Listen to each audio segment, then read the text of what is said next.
Kindness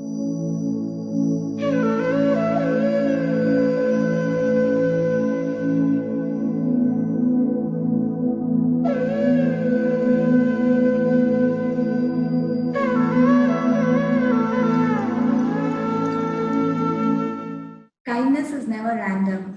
It's always done on purpose, and the purpose is love, compassion, which drive the heart of the world, which is the fuel to the soul of the world. I'm Purnima, your host for the Glow Heartfulness webinars. GLOW stands for Genuine Loving Outstanding Women, and it's a webinar based chat show to share inspiration, guidance, compassionate empowerment, and most importantly, heartfulness meditation with the women of the world. Last week on the webinar, we had Audrey Lynn with us. She comes from servicespace.org and she calls herself a Laddership Co-Visionary. She ended the webinar with a glow challenge. She invited all the participants to perform a random act of kindness, and she invited all of you to come and share and speak about your random act of kindness on the webinar. So today Audrey is here again with us to listen to these random acts of kindness performed by a group of youngsters. Thanks for joining us again, Audrey. It's an honor. Thank you. It's great to be back. So we have with us today Mili, Sanghavi, Pavleen, Kaur, Anushree, Gokhale, SriKrishna, Polthel, Dhara, Marolia, and Sara, Bubber. Thank you all guys for joining us today, and we are waiting to hear your inspiration. So let's start with Mili Sanghavi today. And guys, did you also know it's Mili's birthday today? So happy birthday, Mili. Thank you for that wonderful surprise. So the pleasure was ours and we all had fun. So what Mili did was, after watching the webinar, she felt inspired. Let's hear Mili's random act of kindness from her own words, in her own words. I'm a preschool teacher currently, and I recently got this job. And so there were certain, school formalities that were left. So one day, the school had called a banker, to complete all those formalities. And there were many other teachers, who were new with me, and I was the last one. So as he was, doing all the forms, before my turn came, he went up to the receptionist and asked her that, is there somewhere a water cooler to drink water, because he might have been thirsty. And the person replied that the water cooler of that particular building was not really working, and she said that he might have to go to another building to have water. And I was hearing all the conversations.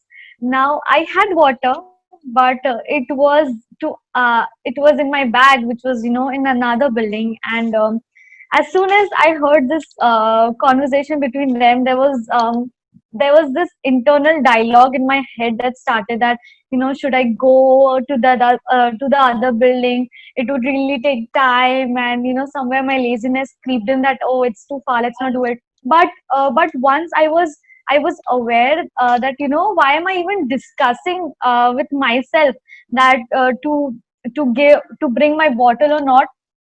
So I was able to be aware. And then once I was aware that no, it's really basic of us to to really help each other. And so I just excused myself, and then I went to the other building, brought my bottle, and I gave it to him. And once I gave him to the bottle, he he just gulped it, and that really shows that how thirsty he might have been. So I really felt nice after doing that. Yeah.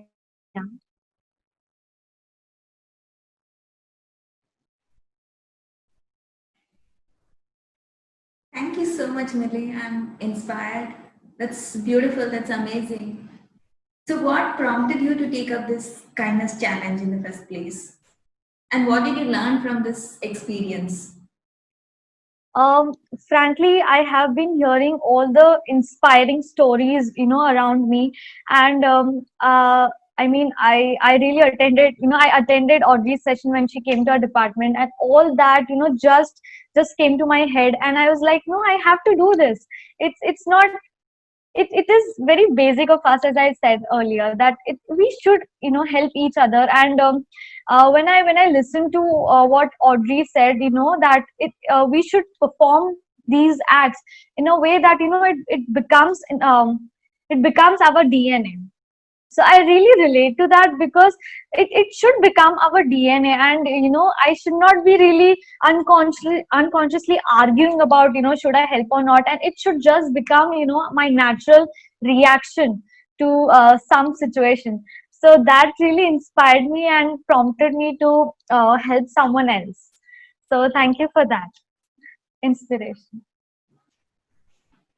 Thank you so much, Mili. That was so beautiful what you shared. Over to Audrey now. Would you like to continue chatting with the rest, Audrey? Yeah, wow. Thank you, Mili, and happy birthday. Thank you so much. It's so wonderful to hear your story, and it's really true. Why do we second guess ourselves? Why do we have those we make these excuses right away, and how do we kind of just bring a greater awareness to those excuses and make it more of a habit? So thank you for inspiring me. I'll think of you next time that I second guess myself or make an excuse. I wanted to introduce Pavleen to share her story. She's obtaining her master's in human development, and she's aspiring to be a counselor. She's obtaining, or she obtained? Did you just graduate? Yeah. Yeah, so she obtained her master's in human development. Congratulations. And I think her act of kindness was purchasing groceries. There's a nice photo of it. For people who needed it. So we'd love to hear a bit about your experience. So it was during this lockdown period, there was this curfew going on in the town, and I was also stuck in Vadodara. I'm originally from Punjab only. I was staying there in flat for my master's, and so I went out on one day. I went out to buy groceries for my home, and I saw this rat picker. She was a lady, and she was really starving. She was really hungry, and she was in her 60s. And I just felt so bad, you see, that she wants food, and that road used to be quite like crowded. But during lockdown, there was no one on that road. So all I could do at that time was that I bought something for her to eat, and for like a bottle of juice and water, just that so that she can carry that with herself after, like, wherever she goes after this. So this was one thing, and after 2 3 days, I again went to the same shop, and I met this lady. She was selling stickers on that road where you just can't see even a single person. Uh, Only there was this shop, and she was not allowed to enter that shop. She was selling stickers, and just to earn some money so that she can buy some food or something to drink. Of course, water. She wanted water to drink. So it was really heart wrenching to see that view. It was really bad. So I said, okay, you wait, and all I could do was, again, I could bought something to eat, and I bought bottles of water so that she can drink. And actually, when I gave that bottle to her, she just gulped it. She was really thirsty, and she was just waiting for water, that somehow she can get that. So yeah, this was the thing. Wow. What would you say stayed with you from the experience? What did you learn from that, and what stayed with you? So it's just in what majorly inspired me, that her what can I call it? Her duty, or I would say, she was selling those stickers on that road. She knew there's no one would gonna buy that stickers from her, but still she was hoping that I can get some money, and I get something to eat, maybe for her or for her family, or her children, whosoever was there, like she was earning for. So I just imagine what if I was in need, or also we can say this humanity, and we all are like there to help each other. No, so if I could do that, why not? So I just do what all I could at that moment. So this kindness is like warmth. So why not sharing this with others? Mm, that's beautiful. If I can do it, why not? Thank you. Purnima, over to you. You. I really like your story, Pavleen. It's very inspiring.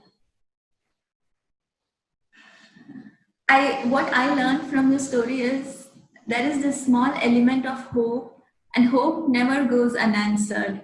And it was that lady's hope that something's going to happen. Let me just not abandon hope and stay here and sit here. And you came like her hope's answer. And that was another side which I am taking back. Thank you so much for sharing that story, Pavleen.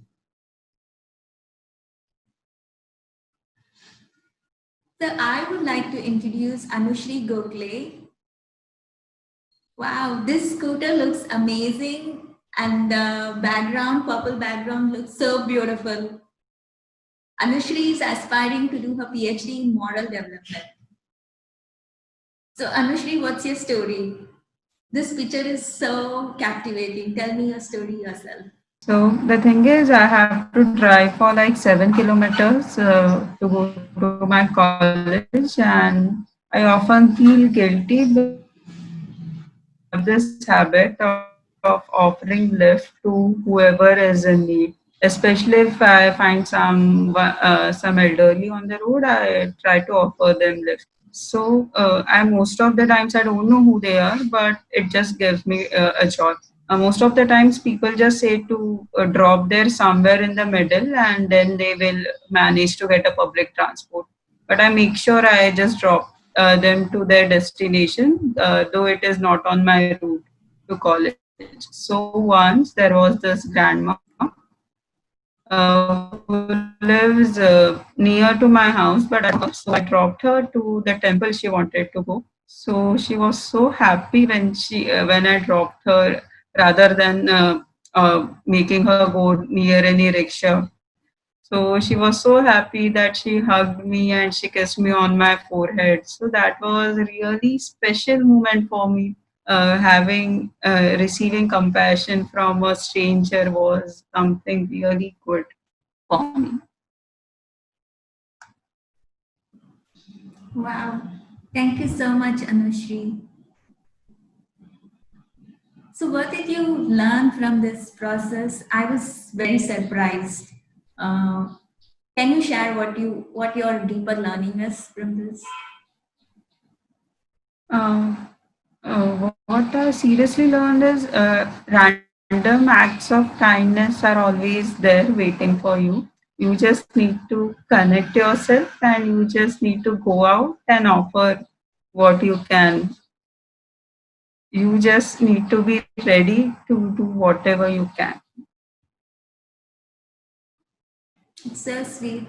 Thank you so much, Anushree. It's so inspiring. Over to you, Audrey. Yeah, thank you.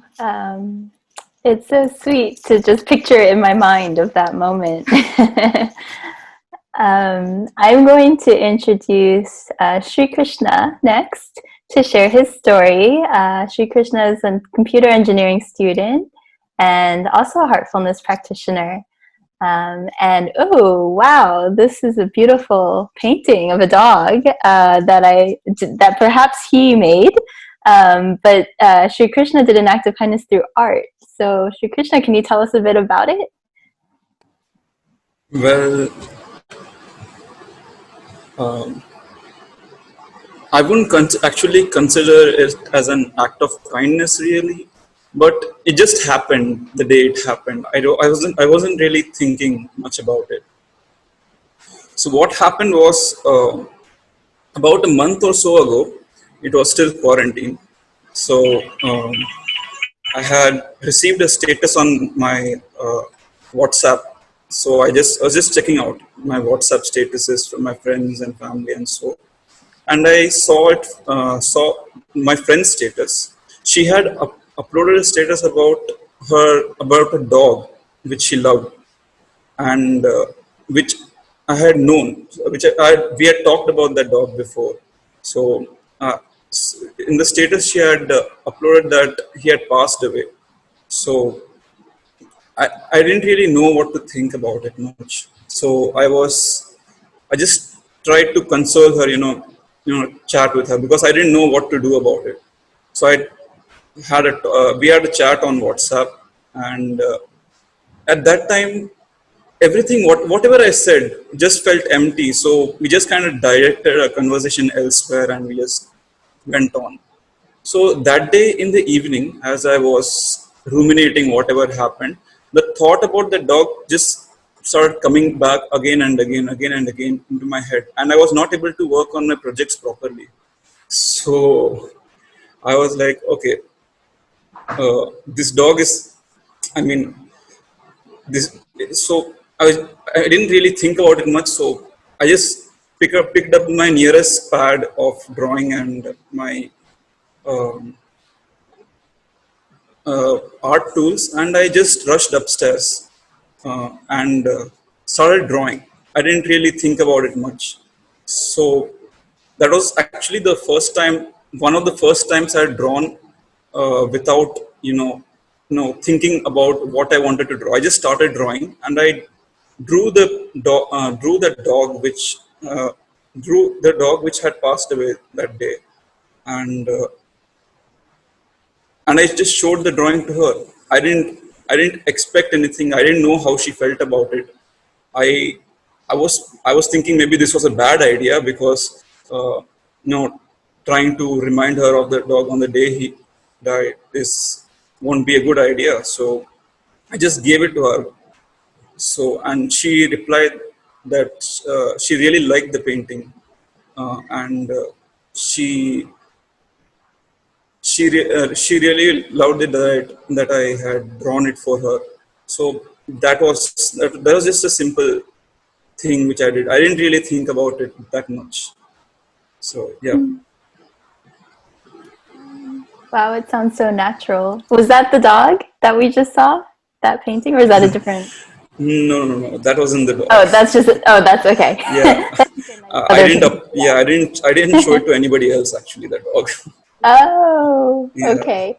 So Well, I guess I'm curious. I mean, you said you just couldn't think to do anything else, so you almost didn't think, but you just drew it in a way. yes. So I was curious, kind of how that process went. If there's anything else behind that, and or it's just something that you just had to do, and you just couldn't think of anything else.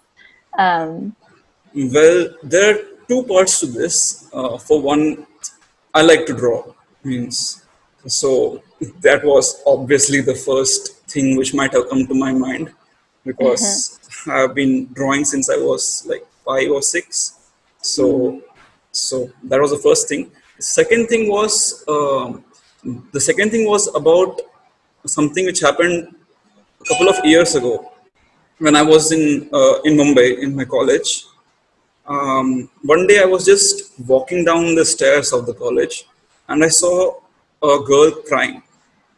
Okay, I didn't know the context why she was crying. I didn't know uh, what happened to her or anything else. I just saw her, and I immediately knew that she was crying. At that moment, I didn't know what to do. So I just walked down the stairs right past her. Like, I walked really slowly. I was wondering, what should I do? What should I do? Should I do something? Is it a good idea? Should I try to console her? But I don't know what to do. Okay, and half of my mind was wandering also around my surroundings. There were people there, so I was thinking, what would people think, and all those. It was convoluted. My mind was convoluted. That's what happened. So I just walked past her real slowly, and the worst part about it that since I noticed she was crying, I think I was staring too much. So it might have worsened the situation. So I felt really bad when I walked past. So I couldn't. I felt my ego flare up, and I couldn't really walk back to her. And I couldn't really go do that at that time. So I just went. I left her like that. So it really hit me in the core of my being. Like I should have done something.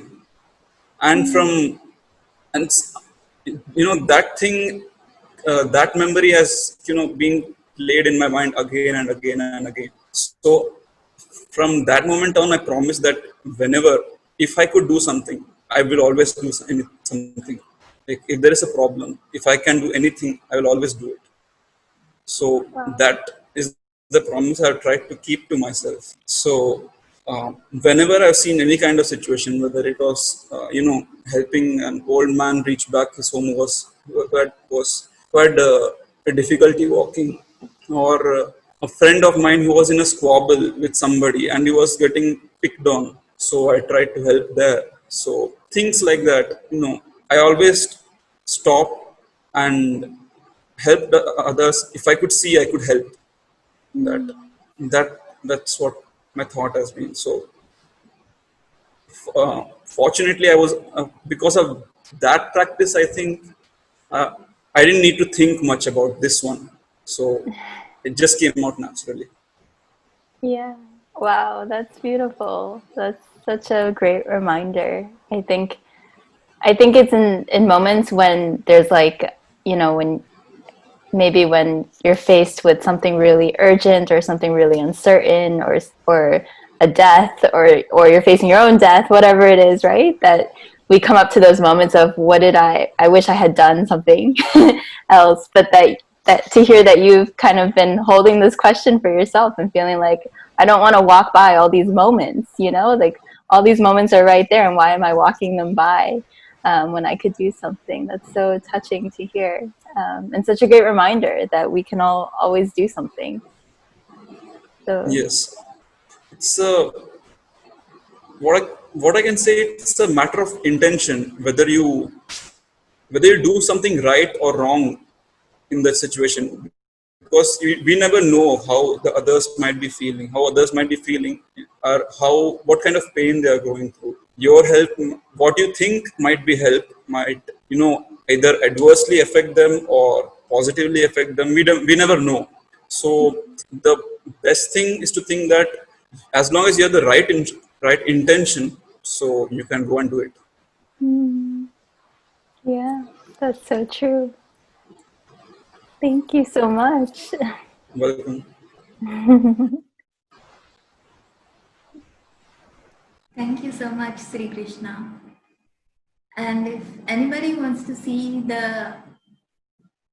I have the image of the dog which he painted. Since Audrey was asking about it, let me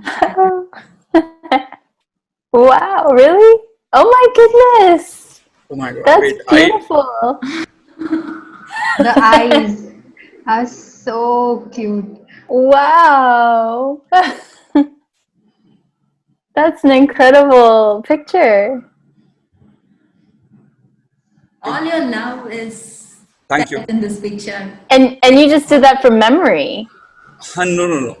Okay, you had a picture of. Yes, kind of. Means, wait, I didn't expect it to be here, but whatever. Anyway,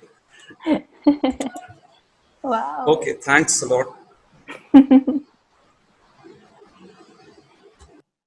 Thank you so much, SriKrishna. There are a couple of takeaways for me when you spoke about your random act of kindness. You mentioned that you really didn't think so much before you started drawing that painting of that dog. It was just a spontaneous, natural act. In fact, Audrey was speaking about this in the previous webinar, that these should become our DNA, and without a second thought, we must be just able to perform these things in a very natural way. And I'm glad that there are some of us like that here for whom this has become a second skin. So thank you for making us realize that. Another thing was, you mentioned about your experience when the young child was crying, right? So, like you were mentioning your helplessness about, you also mentioned you mentioned about how others may feel or what you're supposed to do, or is it okay to do this to console her or not? I have already walked past, can I come back or not? And so on. So coming from there to here has been such a beautiful journey which you shared, and I'm inspired by that journey, by that change of expression in you, change of intention, not intention per se, but change of expression in you.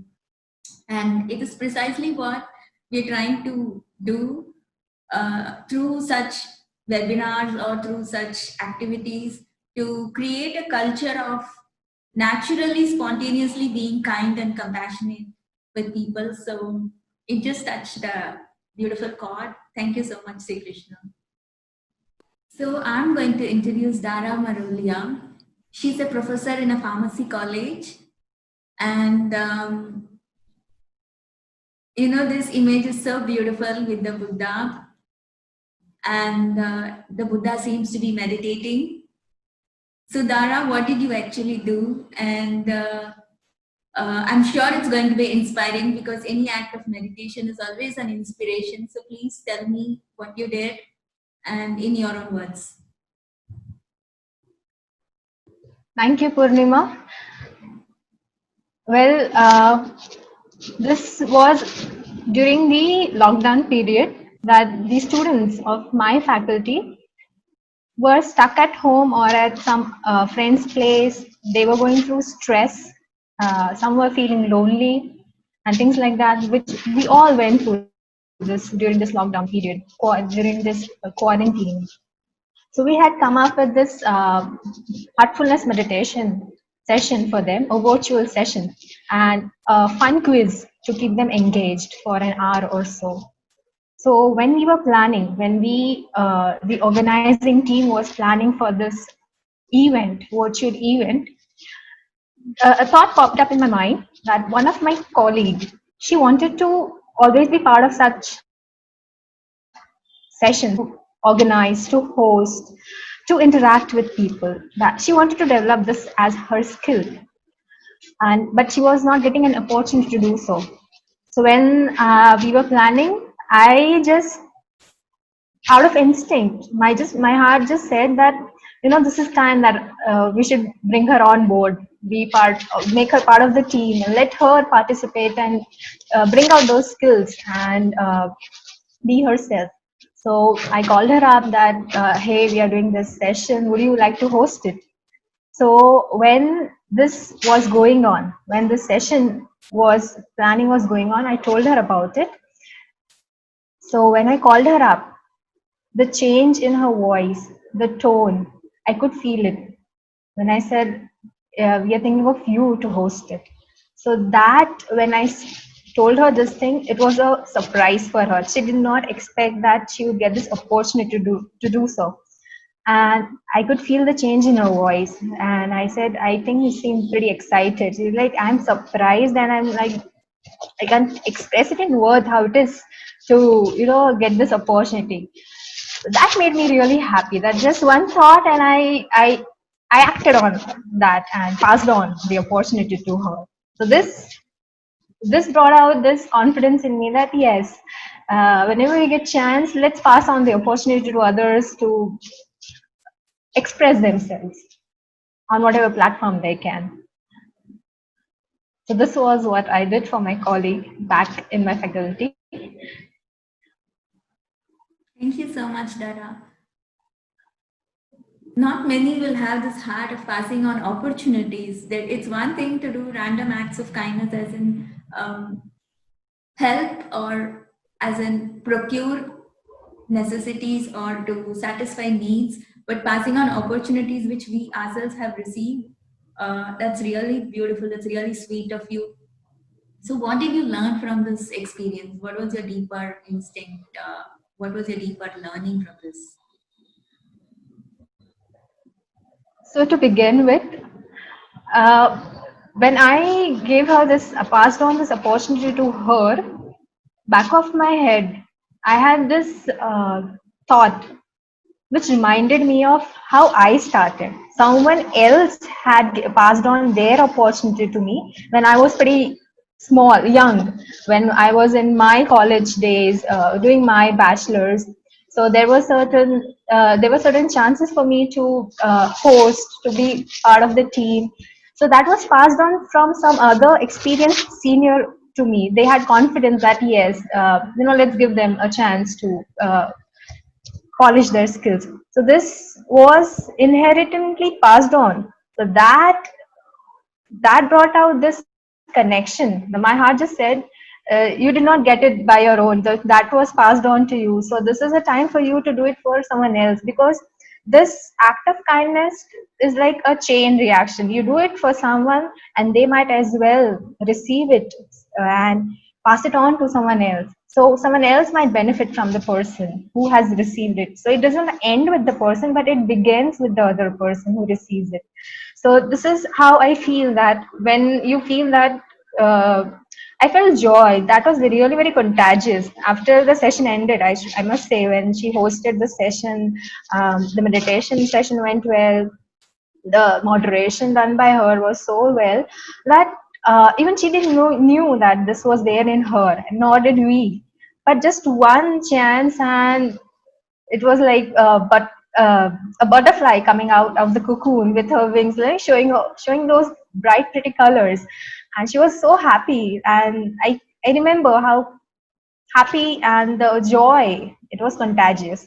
So that is what I learned, that yes, when you pass on something to others, they will also do it for others. And as a whole, we all at the end of the day try and make each other comfortable and happy. So that was what I have learned from this act of kindness. Wow. Thank you so much, Dhara. I can sense your joy when you're just talking about it, when you're just thinking about it. Your face lights up. You don't know that, but when you watch this video once again, you are going to see your face and you're going to think, wow, is that me, Dhara? True. Your story made me think about how much I can't even calculate how much I've received from so many people before me, or so many people who have supported me. And just that image of someone who is senior to you lifting you up and giving you those opportunities is such a powerful reminder that we're all kind of this web of of giving and receiving and just letting things flow through us. And it's just a reminder, I think, to be a greater instrument of that offering. So thank you for that. I think I'm introducing our last person, Sara, who started something called a Smile Project, where she smiles at random people somewhere, and somehow it makes their day, and probably her day too. And so Sara would love to hear one such incident that you've experienced, or anything that comes up for you about this. Thank you so much. So I started a Smile project 3-4 years back, and I just started smiling at everyone I knew, because not everyone I knew, everyone, even those who I did not know, on the road when I used to walk with my dog in the evening. So this is because I felt that people these days are not as resilient as they used to be. They take failures more seriously. So I thought that I would be able to change that and just make somebody's day by smiling. So I went on with my smiling to everyone I saw, and sometimes I got really weird stares, like, what is this girl doing? Why is she smiling at me, a random person? But people actually reciprocated that. And this one boy, he actually started waving back at me. So I started wondering at that point in time, does he know me, or it's weird? So he just, so one day I saw him at a common place, and I used to see him at that common place every day. Not him, but his vehicle. So I just put a note on that vehicle. I asked him, do we know each other? it would be nice, just message me on this number. And I stuck that note, and he replied at night, and he says it was very surprising to find that. And just a few days back, I found that he had sent me a photograph of that note, and he said, "Guess what I found?" So I said, "You kept it." It was like about a year and a half back. So I said, "You kept that small piece of paper?" So he said, "It was too sweet a gesture to throw away." Another incident which happened was a few years back. Again, I had walked into this place and I must have smiled. I don't remember that, but my friend now, he tells me that, that smile that day, it really made my day. So it came back to me. Apart from that, I also smile not only at human beings, I also talk to dogs when I walk on the road. They're random street dogs, and I'm smiling and talking animatedly. I even scold them if they do something wrong, if they start fighting with other dogs. So I carry biscuits with me. I give probably each one of them one or two biscuits. Now, that's not going to fill their stomachs, but the way I just play with them with those biscuits and talk to them, they're very happy being around me. So I have this whole parade walking behind me when I'm walking on the road of maybe 10 to 13 dogs. They leave me to the end of one area, and then the dogs of the next territory will pick me up and take me to their territory's ending. So it's just fun. And I've even seen rag pickers waving back at me in my area, just because I used to give them one or two biscuits and smile at them. Again, that's not going to fill their stomach. But yeah, that is what I felt I could do at my age. Wow. How beautiful. We're all smiling just listening to you. I would like to add to this. Due to some bad circumstances, I was staying at Sara's home for like 1.5 months. So during initial days, she did this with me too. Like whenever she used to pass by, like pass outside of my room, she used to smile, and that actually made my day. It was so beautiful. It was just really passing me that vibe and that energy. It was really working, and it was really beautiful. That it just made my day, brightens up that day. Wow. Oh, there you go. Live testimonial. Thank you for that. That's beautiful. And I think I have so many questions, but I think one question, maybe two, if and you can pick if you want to answer both or just one. But one was, I think it sounds like you've kind of made this a habit. Like this is just it's probably in your nature now, right? Like you just smile at the dogs, you smile at people passing by. But when you first started, what did it take for you to get over that initial hump of, like, oh, people don't do this, or people are going to think it's weird? Did you have any of those second guessing thoughts? And how did you kind of have the courage to just smile at people no matter what others thought? I had this counseling session in school one day, it's many years back, and the counselor just told us to write one quality of yours on the blackboard. So everybody wrote it and people voted how many of them agree. So for me, I wrote smiley, which is not even a word. So I wrote smiley, and all of my classmates raised their hand. So I knew I could do something like this. And when I started, I would just look at the people on the road. I took a few days to just look at them, and then when that eye contact was made, one day suddenly I just started smiling. And it also happened with some people. I saw them somewhere else, not on that road. I saw them somewhere else. So I started smiling at them from there. So I smiled that, okay, I know you, I recognize you in this place. And since then, every day I would smile at them. But otherwise, others I started smiling randomly after I started smiling at a few people. So it just expanded. Wow. Was it a conscious decision to start smiling, or did it just kind of feel like this thing that naturally happened? It was a conscious decision for many of the people. Some people I know on that road. It's like my street. So some people I know, I would smile at them. But then some others I did not know. It would be, it would take a few days to actually start doing that, because I had made this decision that I would smile at everyone. Wow. How long ago was that? So this was, I think, 3 years back. I started doing this on the road, and it still continues. And now someday, if I'm looking down and people are going, they smile back at me. And even those people who thought I was being very weird, they have started smiling back also. I think one question I would love to hear, and Sara, this came up with you because you said that you started this 3 years ago.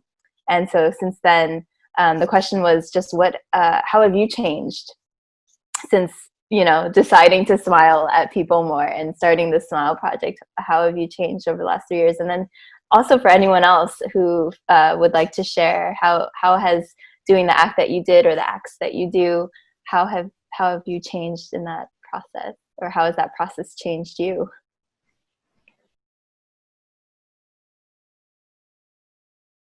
I started smiling in my daily life also more, and it just made me lighter.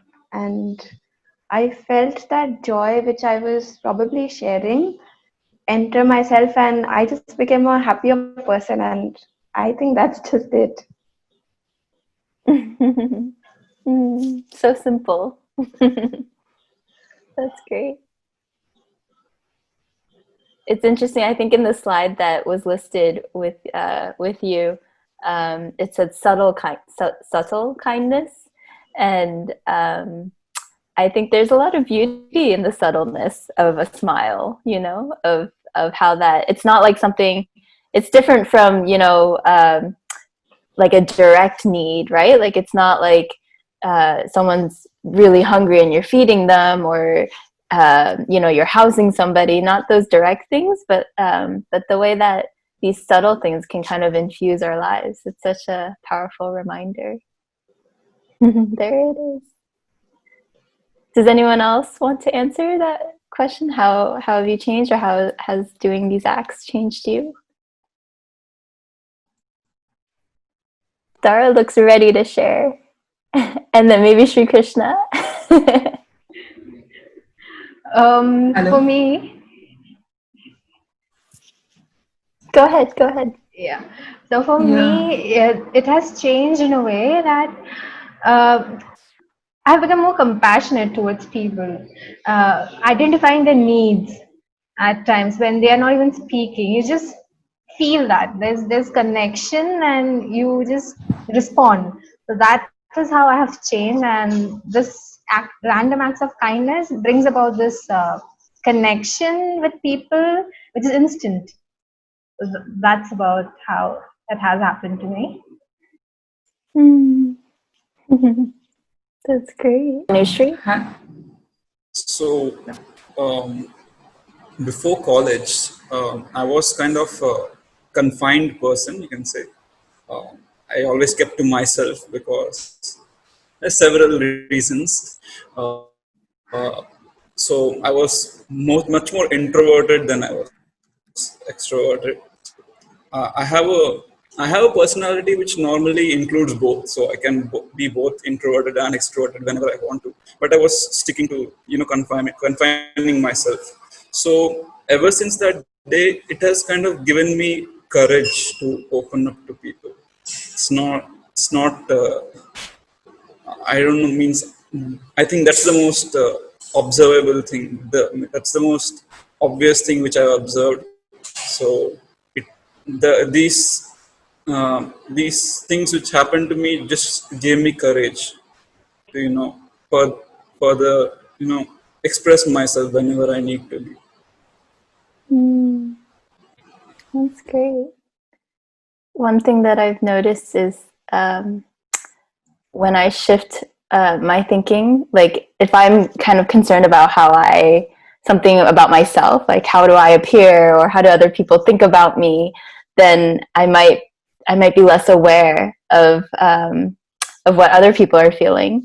And like kind of your answer and Dhara's answer also kind of drew that out of, when we do an act of kindness, we just tune in to our deeper interconnection, and we're more easily to see what someone else might need, and how can we, we don't even need to think about ourselves. How can we make someone else feel comfortable in that space? And it's like kindness gives us that courage to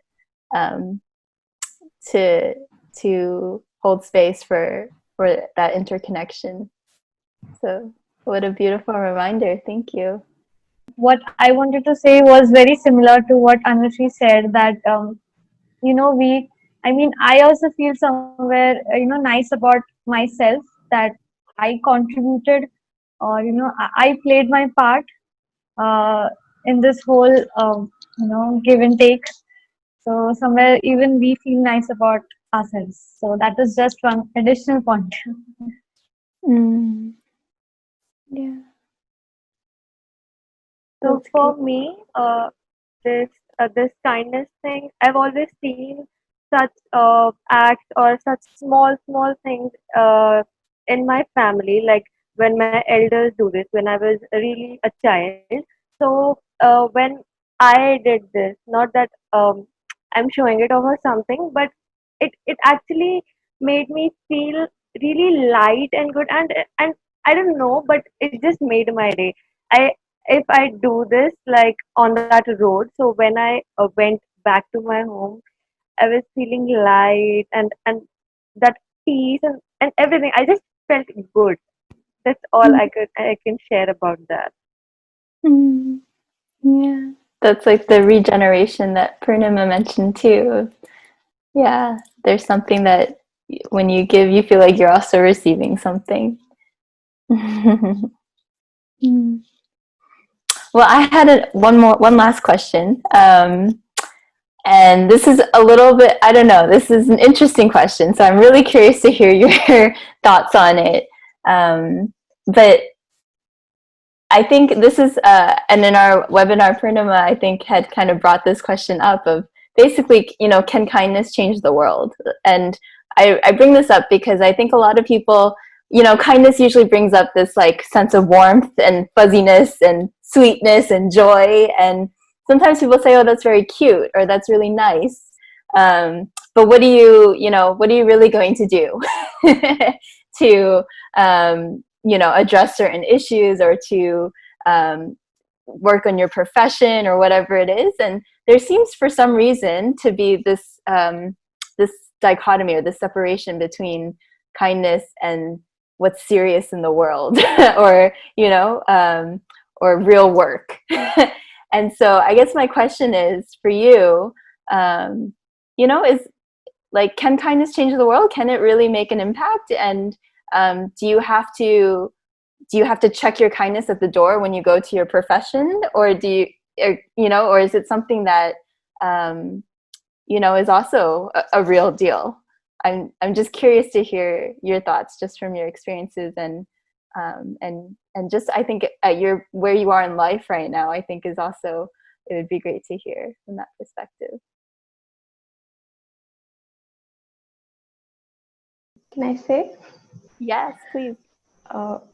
So this one thing which happened was, again, because this is the project I've done, I would talk from that perspective. I started smiling at this one person after many days of looking at him, like just eye contact. And a few days later, he started offering me biscuits for the dogs I feed. So, just one day he just asked me, do you want any more biscuits for these dogs? Because he saw I just carried a few. So he would just lend me. He said, if you want more, you tell me. And that was it. And he does that till date every day when I walk. He says, the day I don't come, I will keep the biscuits on top of my stall for you. You just check it and take it from there. And also, I've seen dogs having more faith in humanity, because they just started falling in love with all the humans, because in this lockdown period, they've had a lot of feeders. So they just go wag and they go and stick to any person. People may not like it, but they still do it from their own part, that they have faith in humanity. So it's all about coexistence, I think. Ultimately, what is going to matter is coexistence. So that is how I feel it can change the world. We just exist happily together. I would like to respond from to your question in two ways. First is, if I consider my profession, that is of a preschool teacher, I feel it's very important not to let kindness be a separate part of it, because it's very important that children learn all these very basic qualities right from their childhood, because then it would be more easy for them to make kindness their DNA. So it's really an opportunity that we have, and that I feel that we should really use to the best. And the second is, when I offered water to that person, I do not really expect him to forward it to someone else. It's really his choice. But I'm sure that somewhere what he might have felt at that moment, that somebody has helped him. I feel that somewhere it might have contributed in the inner transformation that you also talk about. So I think that is also an important part. And through all these acts, I really believe that kindness can change the world, and I hope it does. Thank you. Wow. Thank you. That's a great reminder too. In education, I think there's such a great opportunity there for a lot of kindness. So, SriKrishna, do you want to say something? Yes. So what I was thinking was that you see, kindness as an entity kind of is based off on love and compassion. So seeing that everybody, no matter who he or she is, everybody has something or the other which they love, which someone or the other which they love, or they're compassionate towards. Even I've seen pictures where homeless people who have literally no one else in their world, in their world for them, they at least love the stray dogs who are staying with them, and they kind of live together, and the homeless people feed them even though they themselves are very hungry. So I think love and compassion being kind of inherent to human beings. So kindness will always be there, no matter whatever, which era of humanity you look into, or which wherever you are. So that's why I kind of have faith. Means kindness will always be there. It's not something which can disappear, or it will always be there to propagate itself. It just needs to be there's some, what do you say, barriers to kindness, like fear or some things like that. It just needs to be unmasked. So that's why I have faith that eventually it will change the world. So, a couple of months back, I watched this TED Talk by Drew Dudley, who's a leadership coach and he's a best-selling author. And he spoke about something called lollipop movement. So he talks about everyday leaders. He says when you have changed someone's life without even realizing it, he calls this as a lollipop movement. It's a very funny TED Talk. And he calls on us to celebrate these things called everyday leadership, an everyday act of improving someone's life. He says that leaders are not, he says that not everybody are leaders in the traditional sense, but all 8 billion of us, 8 billion people in the world are leaders. If you can have this perspective of improving a person's life, he calls this as an inherent altruism. It's a very funny talk, but when you go back after, it keeps resonating in your mind and you keep playing it again and again in your mind. And I invite the readers to check it out. So when you ask this question, can random acts of kindness save the world? It's like it makes you a leader. And when 8 billion leaders are there in the world, we don't have any problems. Everybody are leaders and everybody knows how to, everybody naturally, instinctively does the best thing. And I mean, the world is saved. I mean, it's the epitome of leadership. It's interesting, we usually think of leaders as something that's kind of out there, something you really have to, add up to. But can leadership be something that you subtract into? Like what if we peel back the layers? that we're taught to put on? What if we peel back those layers to just our nature, right? I think SriKrishna had mentioned this of, like we are innately kind people, and even Sara said the dogs can see our humanity. So, instead of putting on a front and building up to something, what does it look like to unravel into something and to subtract into a greater whole, I guess. It's a beautiful reminder. Now we'll have an experiential session of heartfulness relaxation. Please follow the commands. Gently close your eyes. Feel your heart. Relax. Bring your attention to the toes of your feet. Feel them absolutely relaxed. Feel the healing energy of the earth enter your feet, relaxing the soles of your feet, the ankles, and the lower part of your leg. Your calf muscles are totally relaxed. Move your attention to your knees. Relax your knees. Your thighs are completely relaxed. Your entire leg from top to bottom is completely relaxed. Bring your attention to your hips. Relax your hips. Feel the energy moving upward, relaxing the muscles of your abdomen. Relax your chest.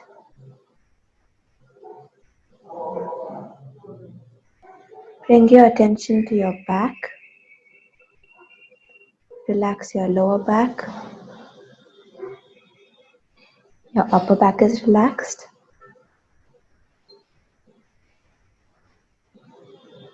Move your attention to your shoulders. Feel that your shoulders are simply melting away. They are absolutely relaxed. Relax your upper arm, your elbows, your lower arms,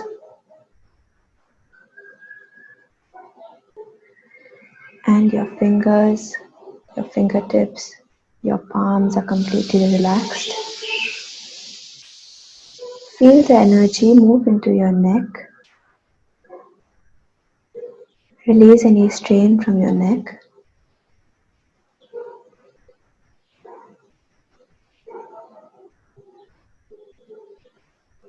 Feel it going up into your face,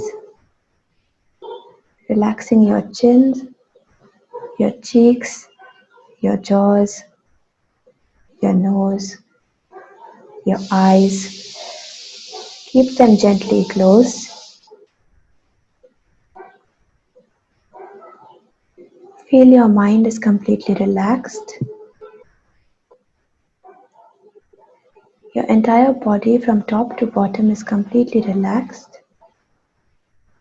Scan your body. If there are any tensions, let them go. Bring your attention to your heart. Feel the love and the lightness in your heart. Feel the divine presence in your heart. And with this, please start meditation with the thought that divine light is present in my heart and it is pulling me towards it.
Whenever you're ready, gently open your eyes.